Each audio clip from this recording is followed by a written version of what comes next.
Thank you for joining Nucleate Podcast, Christoph. Thank you. Okay, exciting. We have a lot to talk about, a lot of different topics, but we usually start from the beginning on. So can you please take us back to your childhood and explain a little bit how you grew up, where you grew up, and ultimately what led you to pursue science in the first place? Yeah, I'm from Austria originally, and I think maybe up to today, like none of my cousins or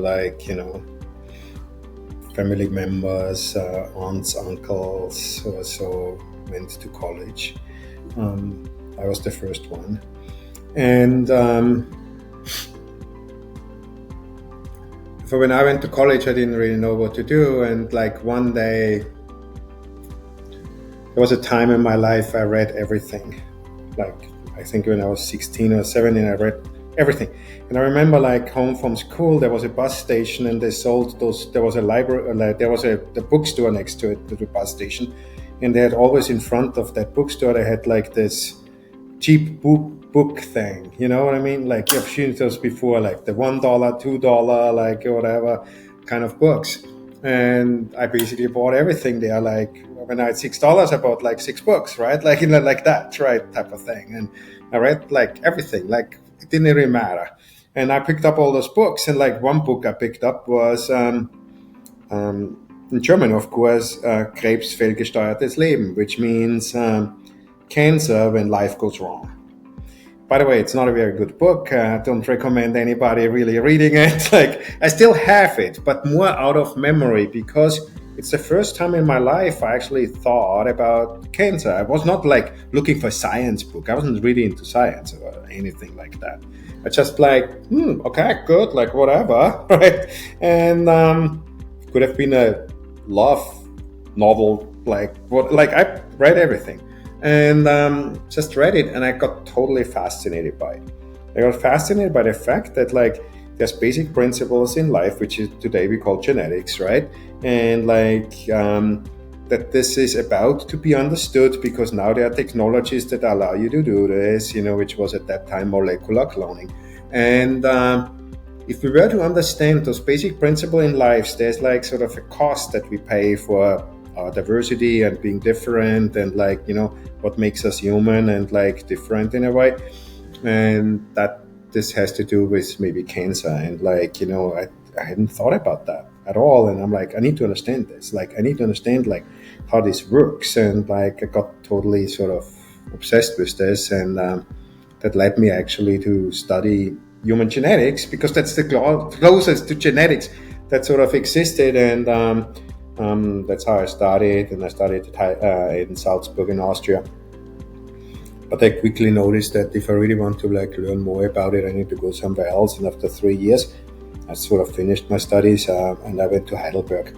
This was the center of human genetics at the time with the ZMBH and the DKFZ and like the university there. And finished my graduate work there. Did my PhD there as well, and then all my friends went to the US. I'm like, I'm not going to the United States. I'm not interested in it. Like, why should I go there? Like, no. But they all went there. I went to the IMP in Vienna. Like a little bit of an elite organization, super good scientists, very difficult to get in. Highly selective. I really have fond memory of the science there and the speed and like it was kind of good, but I didn't like it. And what I didn't like is the science part. I started to hate it actually. I hated the fact that you do all this work and then you don't know like what happens with it and there's no immediate gratification or punishment, but like that all happens over many years, and I'm like, nope, not for me. I want to quit science, and it had to do with the fact that at the time I was doing a lot of other things. I was very involved socially, and politically with what was going on in all those European countries at that time. Asylum, refugees, injustices, police violence, all of that. And I got very involved in this. Every day I was in jail in the morning, and at those detention and deportation jails. I was in Germany and later on in Austria. I was highly involved with Amnesty International, with United Nations High Commissioner of Refugee, which are located in Vienna. And that became a very big thing. I was on the expert committee for the Austrian government for questions around asylum and refugees. I wrote a statement that was used for the Supreme Court in Austria, and made a change in the asylum law for Austria. That was a very big sort of thing that went through the press, and so that's what I did, and I felt like there was more immediate impact. Because if people get deported and then they get shot at the airport there because like it wasn't a mistake, then you know it. Okay? If you stop a plane of flying because like you succeeded in convincing the pilot by finding ways of getting into the phone calls into those airports, which you can. Actually, I'm really good at that. Then you had sort of this satisfaction, and I'm like, I stopped doing science. But before I do so, since I was the first one and the only one, and like always considered the doctor, like with my family, so I had no medical degree. I'm like, before I quit, let me try to apply to the best molecular genetics cancer lab in the world. Maybe they take me. And if I don't like it then I quit. And that evening I sat down and applied in the lab of Bert Wolgelstein at Johns Hopkins. They had just gone P53, they had identified APC, they had, sort of the Vogelgram of progression of cancer, how that works, and was all identified there, and asked them if I can join. And I visited there on July 3rd, and I started there on July 24th. And it changed my scientific trajectory. I liked it very much. Instead of just testing it out there, I ended up staying there 12 years. I led the lab together with Bert Vogelstein and Ken Kinsler for 9 years, and became my passion. There are so many different aspects of your journey that I would love to go into, but a few things really resonated, and I think they would really resonate with our audience. So your motive of, I want to quit science. It's not fast enough, and I am ultimately bored, and I'm doing all these different things that are more immediate, and they have a maybe bigger impact than the one lab experiment that I am doing for 3 months, and it ends up being nothing. So maybe as part of also advice for our audience. So if you find yourself in a situation, how do you deal with this? What do you do? Do you go to US if you're not in US like you did? Or what is the framework that you could use instead of just quitting? I do think in the field of science, sometimes young people come to me now and say like, hey, Christoph, I've been in academia, I've been in a big pharma, I've been in biotech. How is it? Should I do this as a career choice? I ask them, are you obsessed with science? And they're like, no, I like it. I'm like, don't do it. You should only do it if you're obsessed with it. That's sort of what I believe. Okay, it has to be this incredible passion. It's like if you are like one of those extreme mountaineers, like that, who risks their life every time they do this, like what most people consider maybe crazy. Only do it if this is like, if you feel like you ought to do it. If you're like like once in a while I want to go like hike a mountain, whatever. Don't do it. Okay. Now for that's what I believe. That's number one. And number two is, that's what I learned, is it has to have impact. I don't think it's the best place just to go because you want to be creative or want to solve problems. Like, you can do the New York Times crossword puzzle. It's pretty difficult, and if you actually are solving it, you're satisfied, you know? Or you can play, not that I do, but some people play golf, and then they're like, this is my handicap. Like, you know, like, you have something to talk about. Like, I don't think science is the best way. It's also not the most responsible way to sort of satisfy that. I think when you do science, it has to have impact. Either because you discover something that people haven't seen before, or you translate that in terms of diagnostics or drugs or whatever that is. But I think you have to go into this with this vision of impact, and then it becomes very satisfying. That I can tell you. Because if people take a medicine that you have been involved in making, and now they live and they're supposed to be dead, it's pretty powerful. So Christoph, I want to ask a little bit. So it sounds like there were periods where you weren't so obsessed, right? Like you were doing policy and other things, but you still came back to it at the end of the day. And it sounds like from looking at the zooming out a little bit here and how you ended up at Curie and ending up in industry, that there were some aspects of that bigger picture mindset that you enjoyed, and you also got your MBA while you were at Johns Hopkins. So I was curious on how that all fit together ultimately in the end, because it seems like you did, keep up with your love of science, but also incorporate some more bigger picture things that led you to ultimately starting a bunch of companies. Yeah, I think that's true. Sounds pathetic, but like my academic career was very successful when people would judge it. I don't know, 20, 30 Nature Science Cell papers, I don't know, okay? Like that's not normal. And it has to do because it was in this like amazing lab with those amazing people, and I was just a part of it. But it was what we all would consider enormously successful. And nevertheless, to your point, it kind of didn't do it for me. I think it can do it for quite some people, but not for me. And that's why one day, in spite of the fact that I loved it so much in that lab, I decided for myself that I would like to make medicines. And that for me is the ultimate sort of impact. That's a personal choice. It can be other things for other people.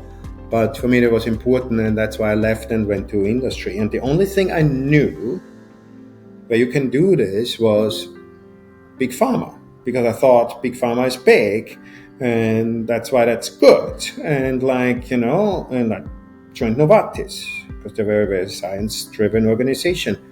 And then I did a bunch of work there, and then I'm like, that's so slow. And my reaction to this slowness was the best way to deal with it is if I'm the boss, because then I can determine the speed. And I got this offer to be global head of oncology, discovery, preclinical development at Sanofi. And I'm like, it's a worldwide leadership role with several hundred people. I go there. That's why I left Novartis and I went to Sanofi. Brought me back to Europe, I was in Paris headquarters, and then I noticed it's still slow, irrespective if I am the boss or not, and that I can influence that somewhat, but only to a certain degree. And that after those altogether 8 years or so of big pharma, I found my place has to be in biotech, and that's where I joined sort of Blueprint Medicines as the founding CSO, and made drugs that are now approved. And just recently, actually, Blueprint Medicines got acquired by Sanofi, the company I left in order to join Blueprint, for $9.5 billion. And I'm like, somewhat ironic, sort of, and full circle. But that's how I got to biotech. So it seems like your path, so your North Star is impact, touching as many people as possible, but also you have this sense of like urgency. You want to move fast, you move to do it, like you want to have the next drug in very short amount of time. I'm curious, how does this contradict, or how does this supplement the usual timelines of bringing drugs to the clinic of 10 to 15 years? I mean, it's a question of paradigm, right? Like, that's the industry paradigm is like sort of takes a long time. But I'm sort of interested in new paradigms, and I think Blueprint was interesting in that regard because we were, I believe, the first company that got from start to finish within 10 years 2 drugs to approval. I think the first time ever that happened. First, it's extremely fast for 1 drug, all the way to approval, but this was for 2 drugs, and I think that record still stands. I'm interested in that because for me there are 3 ways of doing drug discovery. One is the fat way, like you do all the things, you check your boxes, you follow the process, and you're very careful and paranoid and rule following, and and that's kind of what pharma does. Not that this is bad, it's just like fat.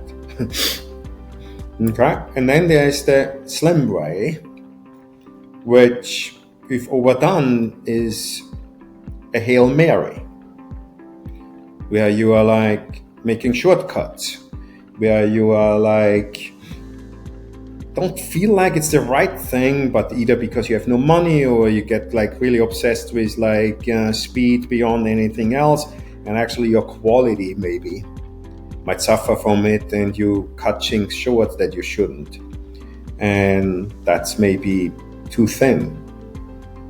And then there is what I call responsible drug discovery.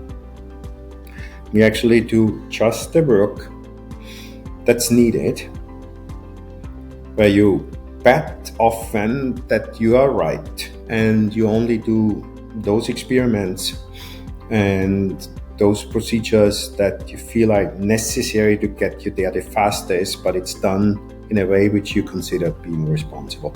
And the reason why of course that's the right path, but the reason why that's done not often is because it's very difficult. Because you need to constantly make a decision if this should be done or not. Nobody helps you with that. And in the end, that's a nose for value decision, because you bet you're right with cutting the short or doing it because it's important. I don't know, I get like that's maybe the thrill that I get out of this, trying to sort of get this right as often as you can. Of course, you can't do this alone, you need a team for that. And that makes a lot of sense. So you're taking measured risks, right? Like you want to follow the absolutely essential things, right? You're not going to like move fast and break things when it comes to drug development, right? Obviously there's people's lives on the other side of it, but it sounds like perhaps bigger pharmas are going to do every single possible assay, test, etc., that can significantly lengthen the drug development process, which are probably helpful, but not essential to getting approval, or not essential for the drug to be successful. It's more to add extra de-risking steps. It's adding, and there's probably extra bureaucracy on top of all of that incorporated as well. Is that a fair way to frame it? Yep. Gotcha. So I want to talk a little bit more about your philosophy as CSO at Blueprint. So on your LinkedIn, you call yourself Chief Drug Hunter. And obviously there's more than just the drug selection process, but I am very curious on how you think about the drug hunting aspect of it and how that's carried on to your other roles. Yeah, Chief Drug Hunter is one of my titles that I had at Blueprint. It came from the fact that we sort of said we want to make drugs that work. as opposed to making drugs that don't work. It's actually super interesting, right? In our industry, if you look at probability of success, both in the on the discovery side, but then also on the development side, you'll see that actually most people who are in the business of making drugs work their whole life, but actually don't participate in making a drug that gets approved. Again, it has to do with like, if you don't have the passion for it, it's pretty hard. It's like somebody were to sell shoes and like, you know, they have like, they buy shoes and like they store them and then they decorate the window and like, you know, so people come in and people try it on and eventually they retire and haven't sold a pair of shoes. Well, frustrating. That's 98% of drug discoverers, just to be clear. That's basically all of us, with a few exceptions. Therefore, we said like, look, you know, if this is our mission, then let's make it our title. And since I am the leader of that, that's what my title is, Chief Drug Hunter. It was more like sort of a symbol of like what we believe we want to do or we can do. And how do you think about drug hunting? How did you get to be, I mean, obviously you have a very strong scientific background, but how do you approach it? What do you think you did that ended up working out very well at Blueprint? What do you think like the critical skills and approaches that you used were? You know, being very receptive to luck. I mean, I'm blessed in a way, participated sort of in a meaningful way to what is now 10 approved drugs. Super proud of it. Feel blessed, as I said. But what are the ingredients for that? One is sort of building the team that can do this, because nobody can make a drug alone. It's an incredible team effort and sort of, building that team. Maybe, I think, to your question, is maybe the most important part, I would say.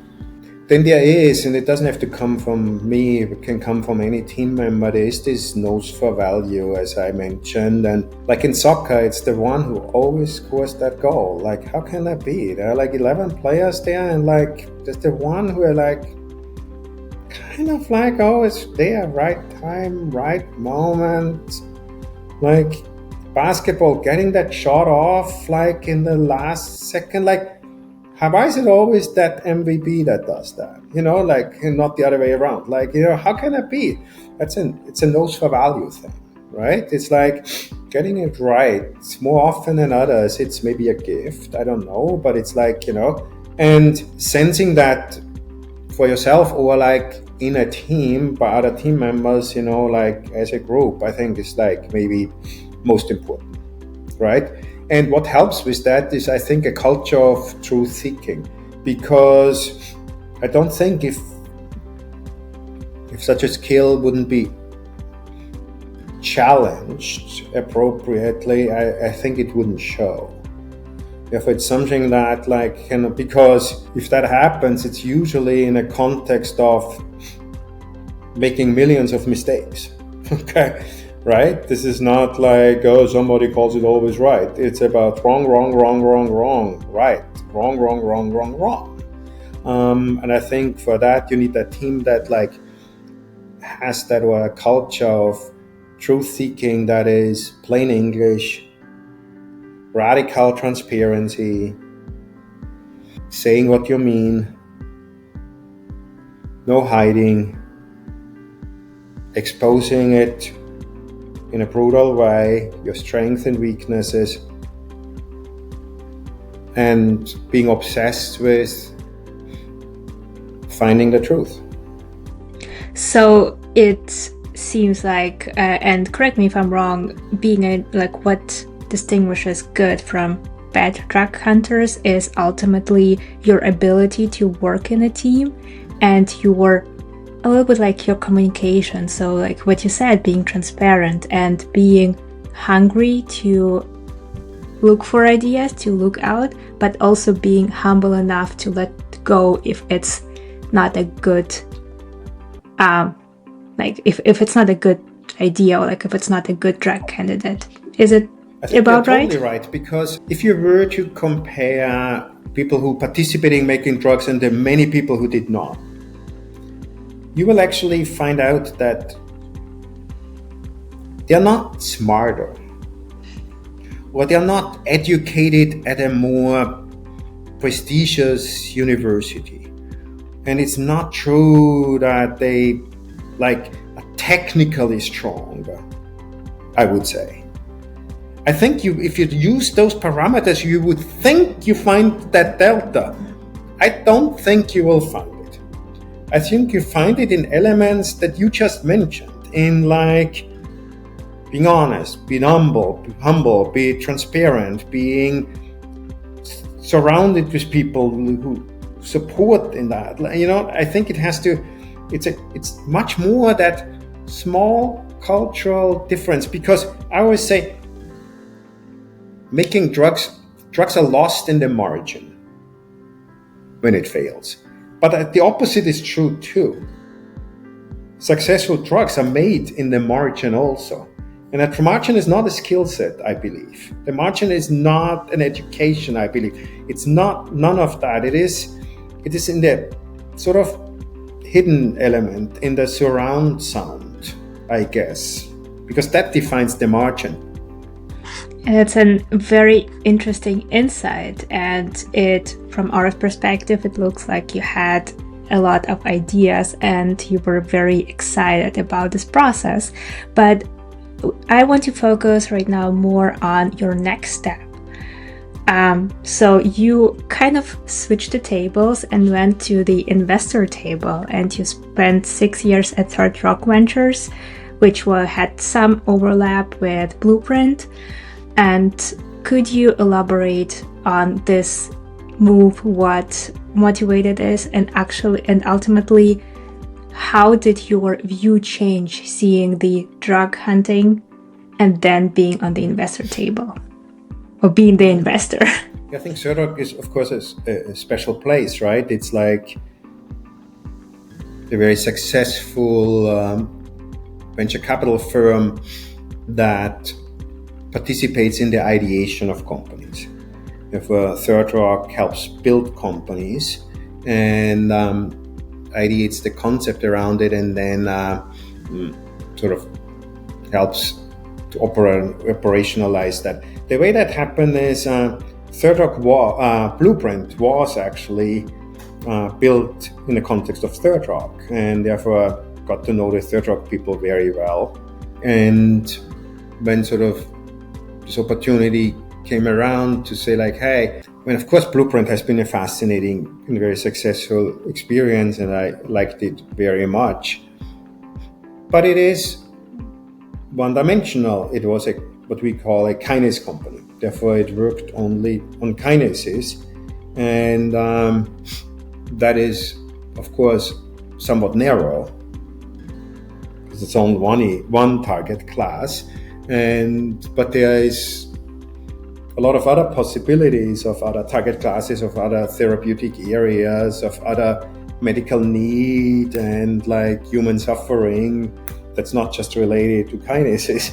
And therefore, I guess I was fascinated by the opportunity to sort of diversify the approach to drug discovery that is not only super narrow, but really super diverse.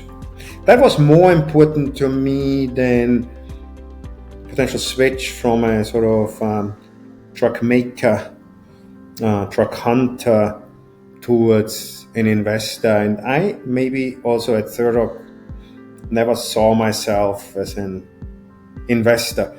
Right? An investor, you can have different phenotypes.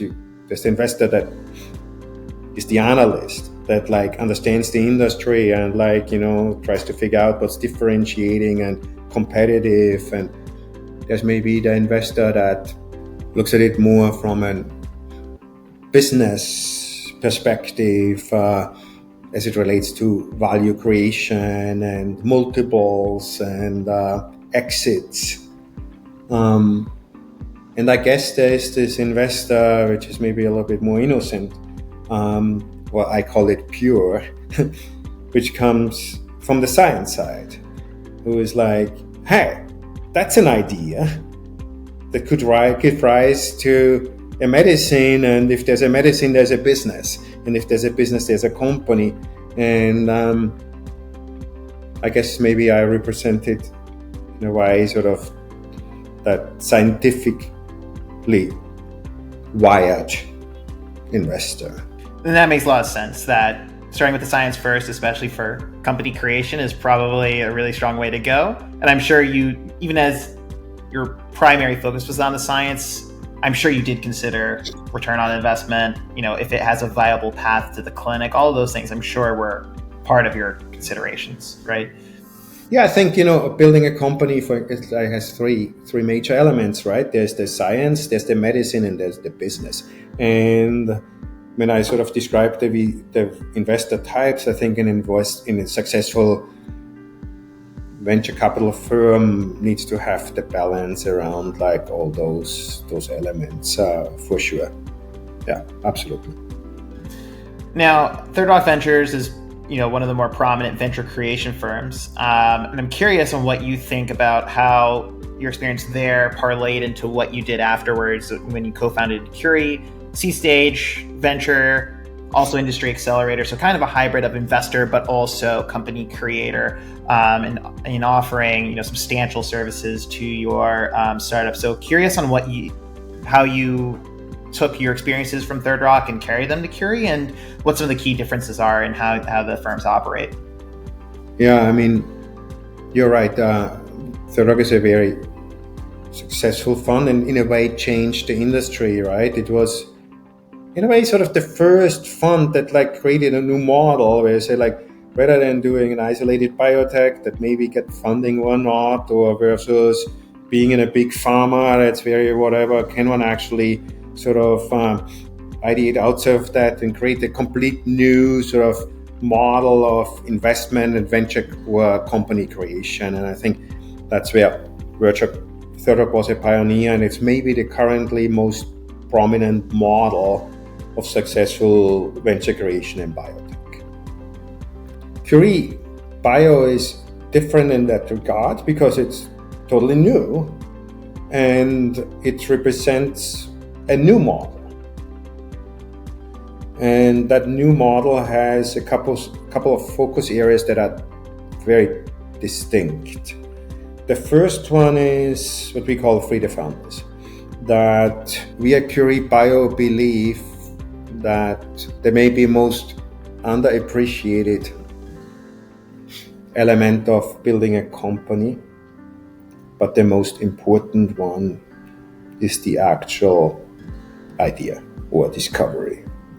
And that we believe that one doesn't necessarily have to ideate companies, but one can leave that up to the people out there.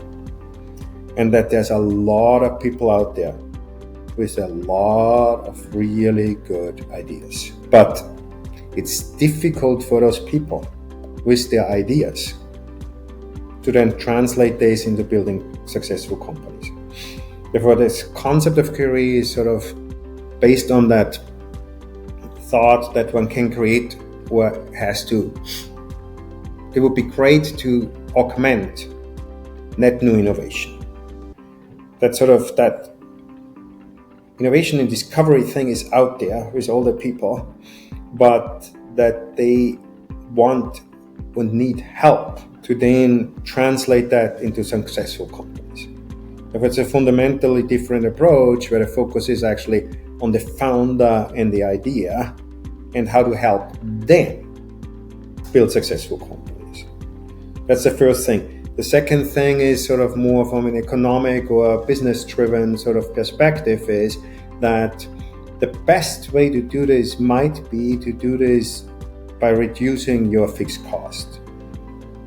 Which means rather than hiring 50 people and the general counsel and the head of HR and the nice building and like all those things, that actually in today's world with the CROs being so developed, and like it is possible that a guy and a girl, a cat and a dog can actually build a company. And that they can do it in their garage. And the garage can be virtual. And the advantage of that setting is that your spend is actually, your burn is very low. And we need that in today's environment because otherwise it's not sustainable. For that cost-conscious, very low fixed cost approach is somewhat new in the industry.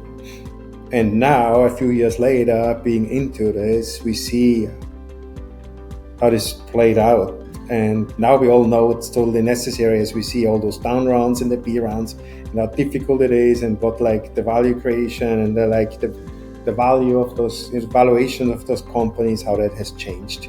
And it's absolutely an important element.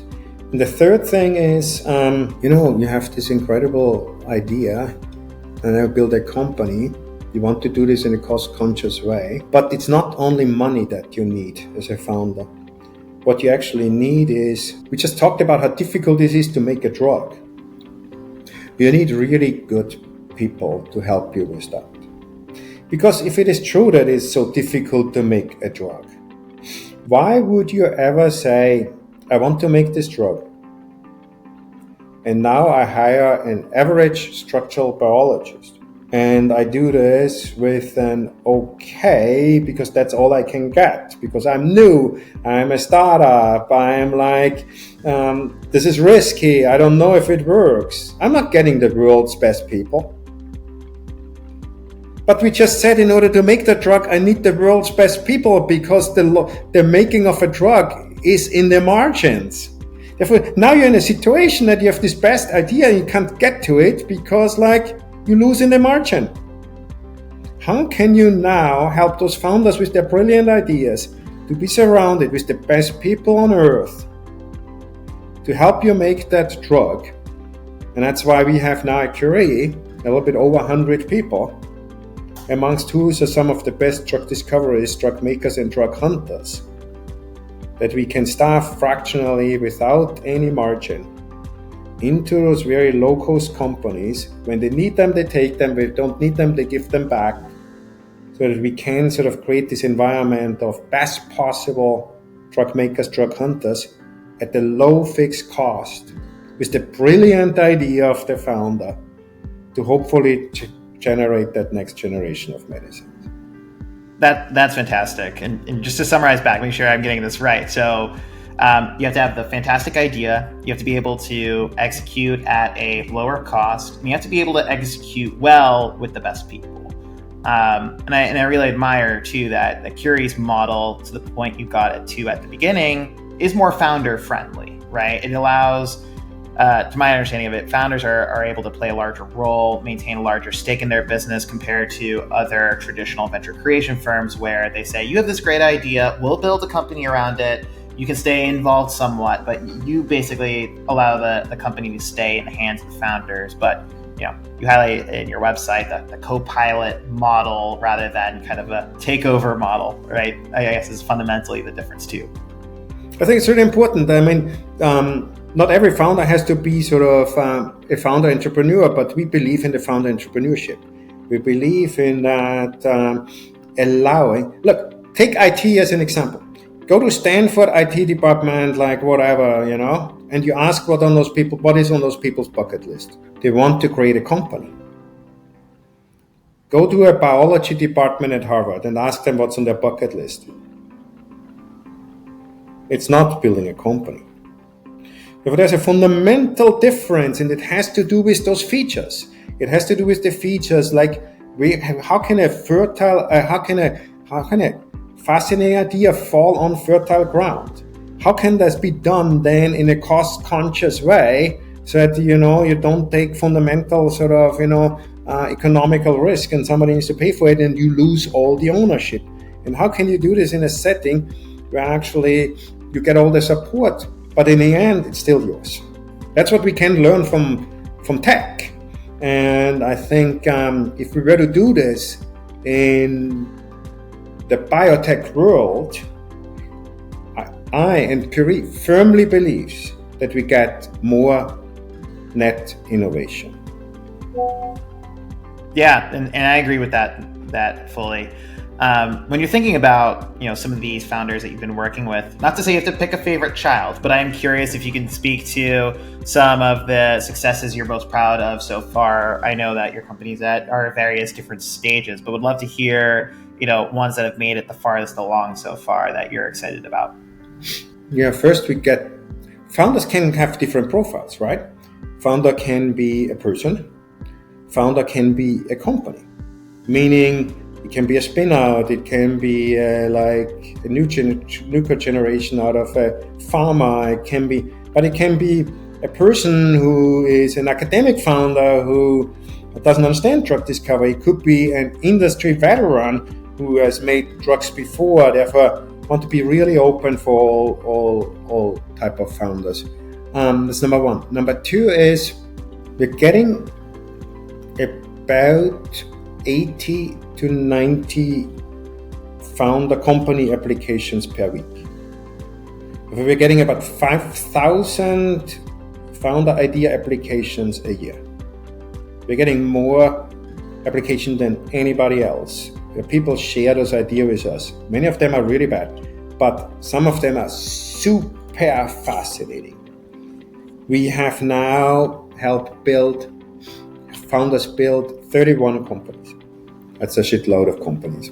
Now to your question number 3, take Forward Therapeutics as an example. The 2 founders have industry experience. One has been at Takeda Pharmacology before, other one worked in a sort of biotech setting as a chemist.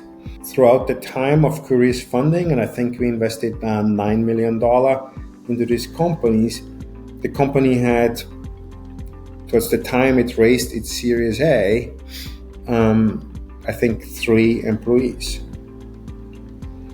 The rest of it was there was quite some support from Curie. And the 2 founders were able to generate data that excited Series A investors in such a way that after $50 million raise roughly, the post valuation of that company was $150 million. And that's a year and a half into it. Today, Forward is about 3 years old, but Forward is in the clinic. The medicine that they are making is developed in patients that are taking it at that point, and I think that's, of course, like super fast. And the founders still own more than 25% of their company. That's an awesome success story about Forward, and to your point, maintaining ownership is absolutely critical, for these founders who are devoting their life to this company and to the science that originally founded it, which I think is fantastic. One point that you hit on, and something I've also seen at Looks to Walk about founders pitching, and it sounded like you have a ton of people applying. I'm sure in part because Curie is fantastic. I think it's also true too that it's a very challenging capital raising environment in addition. So, I think that 30%, the fundraising of Series A has decreased 30% between Q1 and Q2 of this year. And never mind the fact that it's down pretty substantially compared to, the frothy times of 2021. 2021 was probably too high of a bubble market, and now we're definitely in the doldrums still for early stage biotech. But I am curious for the companies that perhaps don't make it to Curie, or just generally for a founder who's raising in a very challenging environment, how do you think they should approach things differently? I mean, capital efficiency, sure, but what can they do? What can they do to control their situation to the degree possible when the markets are challenging? Yeah, I give you 2 answers. The first one is super conceptual but important to me, and the second one is much more sort of practical, and that's maybe what you expect me to sort of the direction to go into. The first one is the following. I agree with what you said. Environment is very challenging. I agree with you that the decisions made sort of in Washington, D.C., erratic and cannot be really understood from a scientific, intellectual sort of basis. You know what? I can whine about that. I don't find that super productive. I tell you what has not changed. We talked about it. The ideas of founders haven't changed. People still have brilliant ideas, irrespective if Trump is president or not. Number one. Number two is, what hasn't changed is the medical need and suffering of patients. Doesn't matter which party won the election or which challenging environment we are in. Hasn't changed. And I think those are the two ingredients for having an impact. And if we make a drug, it will pay. I have not yet seen a successful drug not being also a successful entrepreneurial situation if you do it right. Therefore, I think that's the conceptual answer. And I think it's very important to me because I'm very worried that especially like in the young generation, we sort of get hung up in like the doomland like thing, and that it kind of paralyzes us. I totally don't believe this. By the way, the most successful venture funds have always been in situations of a very difficult environment and financial constraint. I really think that's important because in this moment of being depressed or like frustrated, the opportunity for optimism is just like enormous. I really believe in that. That's a conceptual answer. It's not what you wanted me to sort of explore. What you want me is like practical advice, right? Like what should a founder today sort of think about? Here it is. There has to be a clear trajectory towards meaningful clinical activity data, because that value hasn't changed. The value of IPOs has changed, the value of like A's and B's and pre-development candidate, whatever, all this has changed. This value has not changed. Depending on how attractive it is, competition, whatever it is, the value of meaningful clinical activity data is somewhere between 500 million and $1.5 billion. If I have a brilliant idea, I need to be able to create the trajectory, an arch from my idea or discovery to that meaningful clinical activity data set. And I need to build that trajectory both from making a drug embodiment, but also how much it costs me to get there. The career concept is this, that about $7 to $15 million must get you towards a development candidate. And that is a value step up. And there you get into some dilution, but it's bearable. And with an additional $30 to $50 million, you need to get to meaningful clinical activity data. If you can envision that as a founder, you will be able to build a successful company if luck is on your side. Okay? And I think that's the trick. And it's not like, oh, like this, what can I use it for? Can you establish a proof of concept over the next 3 years and then we'll take it from there, and I don't really still have nothing and I don't know what to use it for, and like, yeah, this is fascinating, but what is the clinical application? I'm not sure, we'll figure this out, maybe in fifth line or like a differential on safety. No, that's not the meaningful company build. Therefore, maybe it was in times of where the market sort of plays very differently. But like, you can't count on that. That is not a strategy. Your strategy has to be basic principles, and I think what I described is a basic principle. And if you sort of focus on that and say like, okay, in that constraint, with that constraint, I build my company, I think irrespective of the challenging environment, you ought to be successful. And that's a very important insight. So ultimately, if you have a great idea and you are passionate about that, and you have that mindset that you just described, you will be successful. But ultimately, what I want to pivot a little bit into is your another constraints that especially scientific founders are facing. And this is being, you might have a brilliant idea, but you cannot convey it effectively to the world. So you have a lot of experience. What would you say?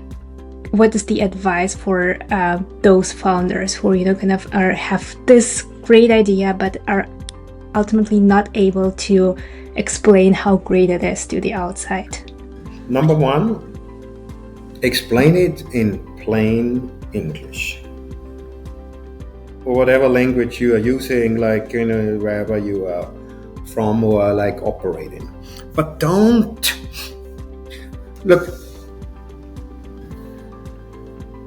Many company proposals or like speeches or pitches, I do not understand, and I try. Okay, like, how can that be? Like, reduce it to the basic principles, because if you really own it, you are able to explain that in plain English. That's number one. Number two is, what problem are you solving? Many interesting discoveries do not have an application. It's okay. It's just not a good idea for a company. Still a good discovery, like, it's important, fascinating, whatever it is. It's just not that. Therefore, I think if you can explain your idea with simple words, and if you can describe its application, that's it.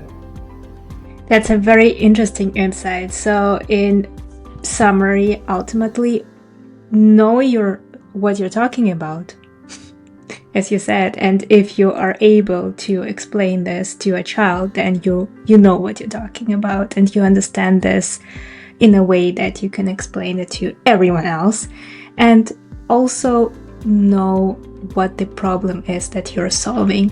So this kind of approach, like, first have the problem and then solve it, and not the other way around. Have the solution that might be great and this is the next frontier of science, but ultimately you're looking for a problem at this point that can fit into the solution that you are looking for.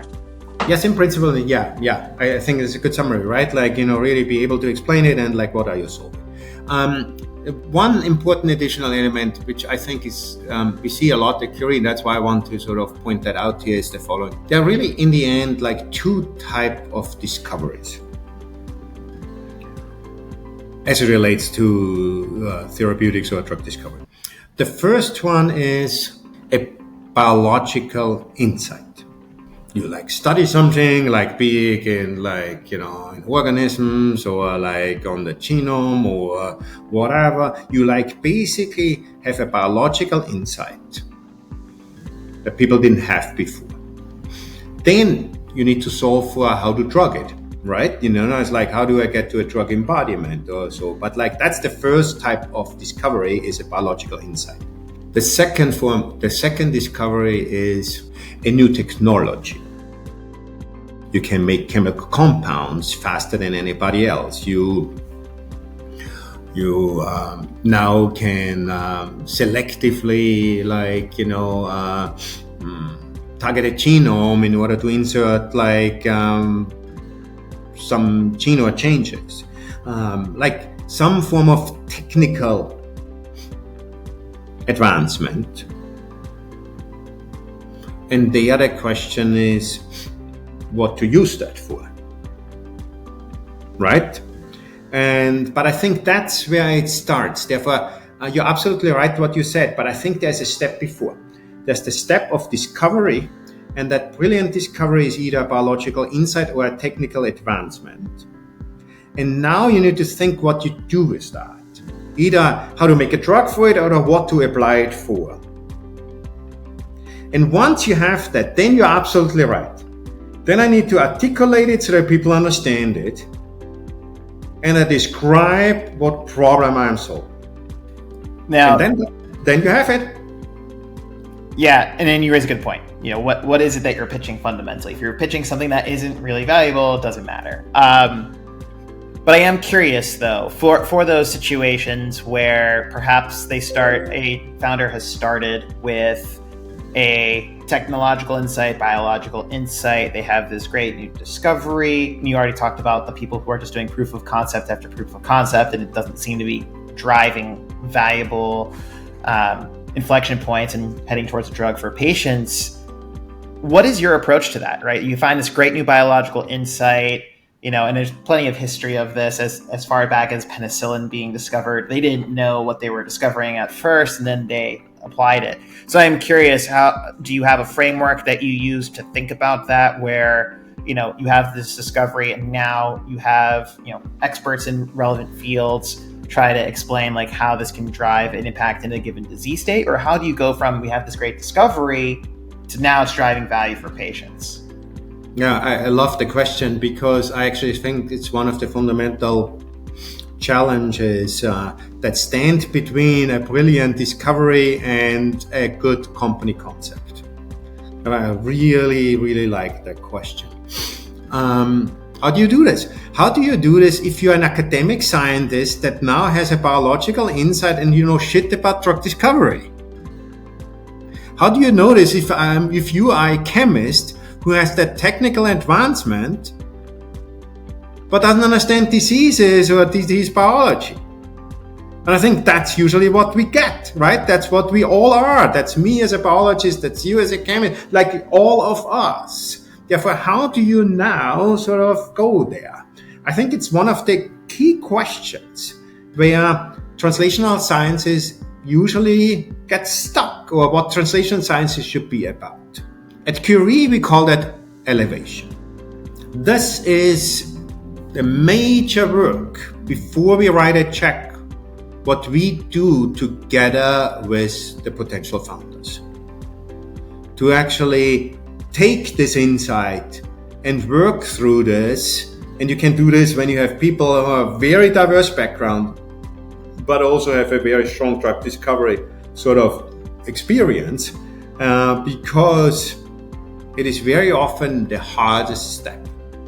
Now, I believe if you haven't figured it out in 2 months, it's probably not a good idea for building a company. I don't believe things change between 2 months and 20 years. Okay? But if you are in this alone, it's very unlikely that you will figure this out. I think this is the moment where you would like to take advantage of people who are really experienced and have really diverse background in drug making and drug discovery, clinical insights, and medical need. It's maybe the secret that lies between a brilliant idea and building a successful company. Now, that all connects really well, I think, that you can't do it on your own, that you're going to have diverse perspectives where, perhaps a biological insight, you're able to, drive a specific mechanism forward, you can think about, hey, I've seen something relevant in this space. This might be an obesity relevant thing. This might be an oncology relevant thing. This is actually a problem I've seen before or is related to one I've seen before. So having those diverse perspectives, you mentioned you have 200 different scientists and folks involved at Curie and drug hunters who can kind of help connect those dots. Because I think that's kind of the way I'm thinking about it. It's like, oh, I found like a new insight. How does this connect to other problems to solve them together? And I'm sure there's a bias too. Like sometimes when you're a hammer, everything feels like a nail. Like, oh, I can solve this problem in this space. But I think also you can also take that into account and say, where is this going to drive the greatest value? Where does this solve the biggest problems? Yep, summarized it well. Excellent. So let's pivot a little bit to the academic scientists going into founders. So maybe perhaps outside of Curie or maybe before Curie, someone who's coming out of a lab, perhaps as a nucleate founder, for example. Is it just going out to lots of different drug hunters and talking to them, or a lot of different experts and clinicians and getting those kinds of insights? How would you recommend someone who's, coming out of university now and starting their own company? How would they go about this if they're not in Curie? Yeah, what's the challenge, right? The challenge is that almost always an academic scientist doesn't know how to make a drug. And for me, step one is that awareness, which, by the way, when I was in academia, I didn't have. And I'm like, publish all this Nature Science paper, this is hard. Making a drug can't be that difficult, whatever, we are smart, whatever, figure this out. Talk to a few people, no way on earth. Okay? Therefore, that's a very important step because, we scientists, we are smart and we can figure things out. Don't do it alone. Okay. Therefore, that's an important insight because many people don't have it and they are fucked. Okay. Now, when you have that, how do you go about it? Second step, don't go to your tech transfer office. Now, I piss off a lot of people saying that, but I just want to make sure because I want to founders to be successful. It's the truth, okay? I'm sure are good at something, and one day I'll figure out what that is, but they are not good in taking your idea and helping you build a company, or even protecting your IP. Now, you need to talk to people, and that's the third thing. Because many of us as academic scientists are very scared that they don't want to share their idea. And I have this often, some people come to me and say hey, Christoph, can you help me? I'm like, sure, whatever. And I'm working on this gene, this, and and I found this insight. I'm like, okay, this is cool. What's the gene? And they're like, can't tell you. I'm like, then I can't help you either.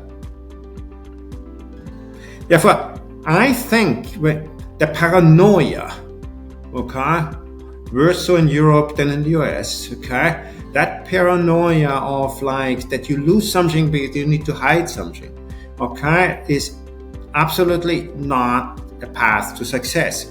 You need to share in order people allow people to help you. Don't be secretive about it. I think the likelihood that nobody helps you with your idea is much higher that somebody will steal your idea. Now, I wouldn't share it with CEOs in China, because then it gets stolen. That's clear, okay? But you can share it with people whom you trust. You can share it with your friends. You must, in order to be successful. Now, we have 3 elements, right? Don't feel like you can do it yourself. Don't go into places that might be good for something but are not there to help you build a company. The third thing is you do share. Okay? Now that's 90%. Now you find the people you can be helpful. And there are many ways.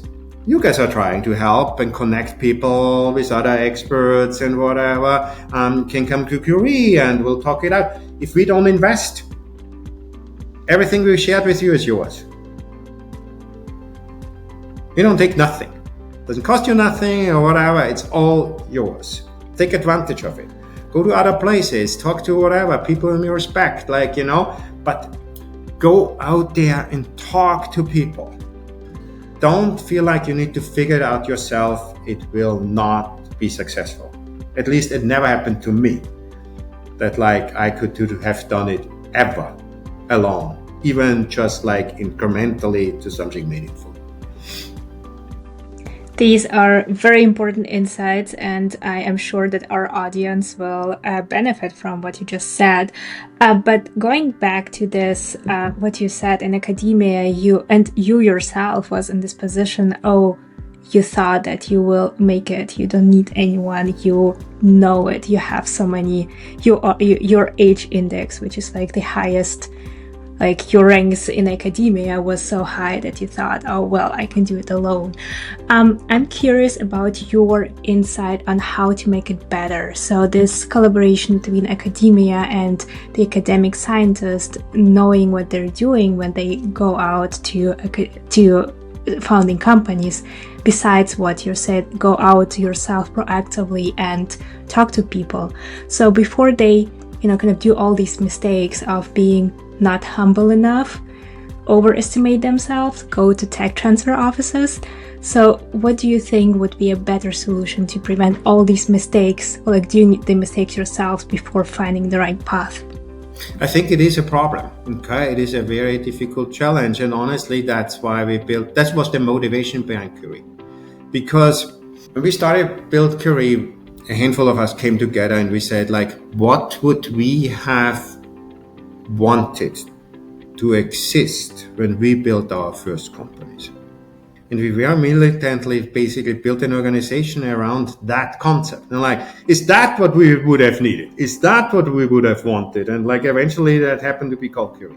Okay, I think it is really something that is underdeveloped. It is something that it is a problem. What you describe is real. What you describe is maybe the biggest challenge that many of us face, that our ideas can't get advanced because we don't know where to go. We don't know where to, it's easy said what I said, right? But where do you actually really go? It's one of the biggest challenges, because there is this enormous gap between academia and these brilliant discoveries and the business of making a drug. And I think Curie is one place, and we think it's a very good place to do this. And we are globally and virtually or whatever. If you're really anywhere in the world, at least come to us. It's one way. It's can't hurt. I'm serious. But I think there are other places to try to do that too. There are other VCs that are trying to help you with different style and different motivations. I think there's some good. There's really bad accelerators, many of them, okay? But there are some good ones that really sort of understand that and are professional about it. I think that's a good idea. I think there is organizations like yours that trying to build networks where actually you can connect, because sometimes it's just a conversation with a mentor or somebody who has been a founder themselves before, successful or not, that they have gained some experience and some knowledge, and they share that with you, because we founders, we are a community. Mountaineers, I talked about this an hour ago, they are a community too, okay? And we founders are also a community, because we are doing something special and something very difficult. And therefore, go to somebody who has failed or tried or succeeded, and you learn from that. And I think they help you within that and say okay, that mistake you don't need to make. This one, I can tell you, trust me on that. And you'll work your way through this, read a lot, okay? Talk a lot, share a lot. And I think eventually you'll get to somebody or a group that will be able to help you. This is amazing. A lot of advice for our audience. And again, I think this is very valuable. But now we're closing off a little bit, and you've offered a lot of different insights. But to summarize from your perspective in one sentence, what is the biggest mistake that founders that will want to go out right now and start their company, what would be the biggest mistake they should prevent right now? It's a good question. Thinking that they should fight their fight. Thinking that they can do this alone. Big mistake. And I think that's good advice. And I think we covered extensively why and what value you can get from having a broad network, including what you do at Curie, having experienced drug hunters in your wheelhouse that can support making critical decisions, figuring out those key patterns that are hard to build up, except for with years and years of drug hunting experience. So that's fantastic advice. So our final question that we always ask our guests are, do you have any book recommendations for our audience? You mentioned one at the beginning of the episode. You said not that one. I'm curious if there are any other ones, whether business or nonfiction or fiction, that you really liked. I read so much, I read always scientific papers, thousands, right, of them. Never.